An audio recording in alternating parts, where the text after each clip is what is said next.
Salam dan bahagia Bapak dan Ibu semuanya. Pada kesempatan kali ini, saya ingin memaparkan tugas sesi 12 terkait sistem asesmen pembelajaran di sekolah dasar. Asesmen atau penilaian autentik dalam pembelajaran terpadu itu harus mencakup aspek pengetahuan, keterampilan, dan sikap yang mengintegrasikan dan memadukan beberapa mata pelajaran menjadi pembelajaran yang holistik sehingga terkait dengan kondisi nyata dalam kehidupan sehari-hari.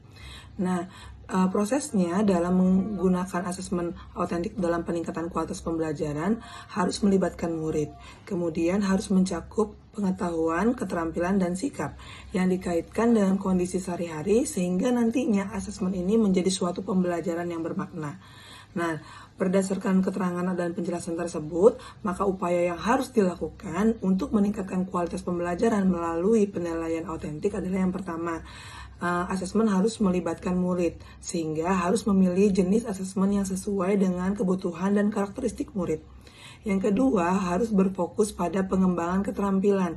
Salah satunya adalah kompetensi 4C. Kolaborasi, komunikasi, critical thinking, dan creativity. Yang ketiga adalah asesmen harus bersifat holistik, yaitu terintegrasi dari beberapa materi dan mata pelajaran. Selanjutnya adalah umpan balik yang bermakna untuk saran perbaikan, sehingga nantinya asesmen autentik itu harus merancang asesmen yang holistik sesuai dengan karakter dan kebutuhan murid dengan penilaian dan rubrik yang jelas. Berdasarkan paparan tentang penilaian autentik yang telah saya paparkan sebelumnya, saya juga pernah melakukannya dan mengimplementasikan penilaian autentik dalam pembelajaran di kelas, yaitu modal pembelajarannya adalah pembelajaran berbasis proyek dengan tema I Love Indonesia.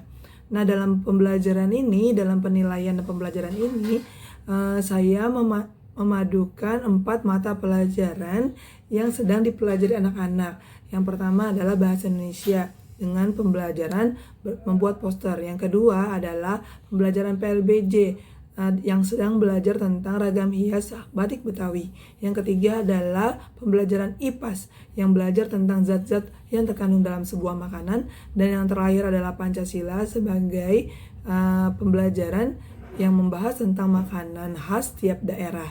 Nah, dari keempat ini, guru-gurunya akan mengemas pembelajaran menjadi kegiatan proyek di mana ada asesmen individu dan asesmen kelompok. Nah, dalam kegiatan asesmen ini ada beberapa hal yang akan dinilai. Penilaian pengetahuannya adalah tentang cakupan materi yang sedang dibahas.